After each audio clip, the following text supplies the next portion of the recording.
144 run ਦਾ ਜਿਹੜਾ ਹਦਫ ਸੀਗਾ ਇਹ ਡੈਫੀਨੇਟਲੀ ਅਸੀਂ ਜਿਹੜਾ ਸਿਰਫ 3 ਵਿਕਟਾਂ ਤੇ ਹੀ ਹਾਸਲ ਕਰ ਲਿਆ। ਸਾਈਮ ਨੇ ਬੜੀ ਅੱਛੀ ਬੱਲੇਬਾਜ਼ੀ ਕੀਤੀ, ਲੇਕਿਨ ਇੱਥੇ ਮਸਲਾ ਇਹ ਰਿਹਾ ਨਾ, ਜੇ 200 ਤੋਂ ਜ਼ਿਆਦਾ ਵੀ ਸਕੋਰ ਹੁੰਦਾ, ਜੇ 250 ਹੁੰਦਾ, ਇਹ ਤੁਹਾਨੂੰ ਵੀ ਪਤਾ ਹੈ ਕਿ ਸਾਡੀ ਟੀਮ ਲੜਖੜਾ ਜਾਂਦੀ ਹੈ, ਕੋਲੈਪਸ ਹੋ ਜਾਂਦੀ ਹੈ। ਜਿਹੜੀ ਕੋਲੈਪਸ ਵਾਲੀ ਗਲਤੀਆਂ ਇਹ ਕੋਈ ਠੀਕ ਨਹੀਂ ਹੋ ਰਹੀਆਂ, ਇਹਦੇ ਤੇ ਕੋਈ ਮਾਈਕ ਹੈਸਨ ਨੂੰ ਤਵੱਜਾ ਦੇਣ ਦੀ ਜ਼ਰੂਰਤ ਹੈ, ਜਾਂ ਕੀ ਤੁਹਾਨੂੰ ਸਮਝਦੇ ਹੋ ਕਿ ਟਿਪਸ ਦੀ ਜ਼ਰੂਰਤ ਹੈ? ਉਹਦੀ ਤਾਂ ਗੱਲ ਨਾ ਹੀ ਕਰੋ ਨਾ, ਮਾਈਕ ਹੈਸਨ ਦੀ। ਪਲੇਅਰਾਂ ਨੂੰ ਖੁਦ ਵੀ ਤਵੱਜੋ ਆਪਣੇ ਉੱਤੇ ਦੇਣੀ ਚਾਹੀਦੀ। ਜਿਸ ਤਰ੍ਹਾਂ ਹੁਣ ਬਾਬਰ ਆਜ਼ਮ ਹੈ, ਬਾਬਰ ਆਜ਼ਮ ਤੁਹਾਨੂੰ ਯਾਦ ਹੋਏਗਾ ਮਾਈਕ ਹੈਸਨ ਵੀ ਇਹ ਕਹਿੰਦਾ ਕਿ ਇਹਨੂੰ ਅਸੀਂ ਭੇਜ ਦਿੱਤਾ ਸੀ ਡੋਮੈਸਟਿਕ ਦੇ ਵਿੱਚ ਤੇ ਆਪਣੀ ਨਾ ਕ੍ਰਿਕਟ ਨੂੰ ਥੋੜਾ ਬਿਹਤਰ ਕਰਕੇ ਆਣ।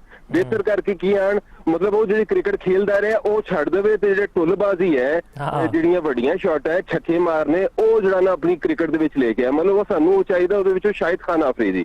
ਬਾਬਰ ਆਜ਼ਮ ਨੂੰ ਵੀ ਇਹੋ ਜਿਹੇ ਬੰਦਿਆਂ ਨੂੰ ਨਾ ਸ਼ਟ ਅਪ ਕਾਲ ਦੇਣੀ ਚਾਹੀਦੀ ਕਿ ਭਾਈ ਜਿਹੜੀ ਮੈਂ ਕ੍ਰਿਕਟ ਖੇਲਦਾ ਹੈ, ਜਿਹਦੇ ਨਾਲ ਮੈਂ 15,000 ਰਨ ਕੀਤੇ, ਮੈਂ ਉਹਦੇ ਨਾਲ ਹੀ ਕੰਟੀਨਿਊ ਕਰਨਾ। ਲੱਗ ਨਹੀਂ ਰਿਹਾ ਸੀ ਕਿ ਬਾਬਰ ਦੀ ਗੇਮ ਹੈ, ਉਹ ਮਿਡਲ ਨਹੀਂ ਕਰ ਪਾ ਰਹੇ ਸੀ, ਆਂਦੇ ਹੀ ਬੇਤੁਕੇ ਸ਼ਾਟਸ ਖੇਡਦੇ ਪਏ ਸੀ, ਅਸੀਂ ਤਨਕੀਦ ਵੀ ਕੀਤੀ ਹੈ। ਹਾਂਜੀ, ਜਿਹੜੀ ਗੇਮ ਬਾਬਰ ਦੀ ਹੈ ਉਹ ਬਾਬਰ ਨੂੰ ਹੀ ਕਰਨੀ ਚਾਹੀਦੀ, ਜਿਹੜੀ ਰਿਜ਼ਵਾਨ ਦੀ ਰਿਜ਼ਵਾਨ ਨੂੰ ਕਰਨੀ ਚਾਹੀਦੀ, ਜਿਹੜੀ ਫਖਰ ਦੀ ਉਹ ਫਖਰ ਨੂੰ ਕਰਨੀ, ਸਾਇਮ ਦੀ ਜਿਹੜੀ ਗੇਮ ਹੈ ਉਹ ਸਾਇਮ ਨੂੰ ਕਰਨੀ ਚਾਹੀਦੀ। ਇੰਟਰਨੈਸ਼ਨਲ ਦੇ ਉੱਤੇ ਤੁਸੀਂ ਆ ਗਏ ਹੋ, ਆਪਣੇ ਆਪ ਨੂੰ ਮਨਵਾ ਲਿਆ, ਤੇ ਉੱਥੇ ਕਿਹੜੀ ਤਬਦੀਲੀ ਕਰਨੀ? ਤੁਸੀਂ ਉੱਥੇ ਤੁਸੀਂ ਕੌਨਫੀਡੈਂਸ ਦੇਣਾ ਹੁੰਦਾ ਹੈ ਜੀ। ਜਦੋਂ ਪਲੇਅਰ ਦੀ ਬੁਰੀ ਫਾਰਮ ਲੱਗਦੀ, ਕਿਹੜੇ ਪਲੇਅਰ ਦੇ ਉੱਤੇ ਬੁਰੀ ਫਾਰਮ ਨਹੀਂ ਆਉਂਦੀ ਜੀ? ਕੋਹਲੀ 3 ਸਾਲ ਜਿਹੜਾ ਨਾ ਬੁਰਾ ਪਰਫਾਰਮ ਕਰਦਾ ਰਿਹਾ। ਕੀ ਕੋਹਲੀ ਨੂੰ ਉਹਨਾਂ ਦੇ ਮੀਡੀਆ ਨੇ, ਉਹਨਾਂ ਦੇ ਐਕਸ ਕ੍ਰਿਕਟਰਸ ਨੇ, ਉਹਨਾਂ ਦੇ ਕੋਚਿੰਗ ਸਟਾਫ ਨੇ ਸਪੋਰਟ ਨਹੀਂ ਕੀਤਾ?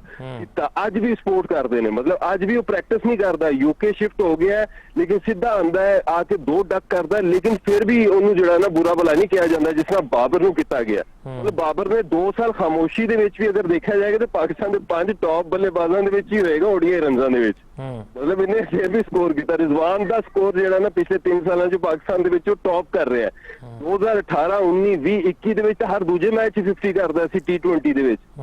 19 ਸੈਂਚਰੀਆਂ, ਮਤਲਬ ਟੌਪ ਦੇ ਉੱਤੇ ਜਿਹੜਾ ਨਾ ਤੁਹਾਡਾ ਰਨ ਗੇਟ ਆ ਰਿਹਾ, ਉਹਦਾ ਤਾਂ ਪਾਕਿਸਤਾਨ ਦੇ ਵਿੱਚ ਕਿਸੇ ਦੇ ਨਾਲ ਮੁਕਾਬਲਾ ਹੀ ਨਹੀਂ। ਉਹਦਾ ਜਦੋਂ ਇਹੋ ਜਿਹੇ ਪਲੇਅਰ ਦਾ ਬੁਰਾ ਟਾਈਮ ਆਉਂਦਾ ਹੈ, ਉਹਨੂੰ ਸਪੋਰਟ ਚਾਹੀਦੀ ਹੁੰਦੀ ਹੈ। ਮਤਲਬ ਉਹਦਾ ਜਿਹੜਾ ਜ਼ਿਹਨੀ ਤੌਰ ਦੇ ਉੱਤੇ ਖੁਦ ਵੀ ਬੰਦਾ ਜਿਹੜਾ ਨਾ ਸ਼ੈਟਰਡ ਹੁੰਦਾ, ਤੇ ਬਾਕੀ ਜਿਹੜਾ ਕੋਚਿੰਗ ਸਟਾਫ ਹੈ, ਇਹਨਾਂ ਦੇ ਬਜਾਏ ਇਸ ਦੇ ਕਿ ਉਹਨੂੰ ਸਪੋਰਟ ਦੇਣ, ਉਹਦੀ ਜਿਹੜਾ ਨਾ ਹੌਸਲਾ ਅਫਜ਼ਾਈ ਕਰਨ, ਉਹਨੂੰ ਜਿਹੜਾ ਨਾ ਕੰਫਰਟ ਜ਼ੋਨ 'ਚ ਲੈ ਕੇ ਆਣ, ਉਹਨੂੰ ਜਿਹੜਾ ਨਾ ਕਹਿੰਦੇ ਨੇ ਕਿ ਤੂੰ ਹੀ ਜਿਹੜਾ ਨਾ ਸਾਰਾ ਕੁਝ ਕਰਕੇ ਦੇਣਾ।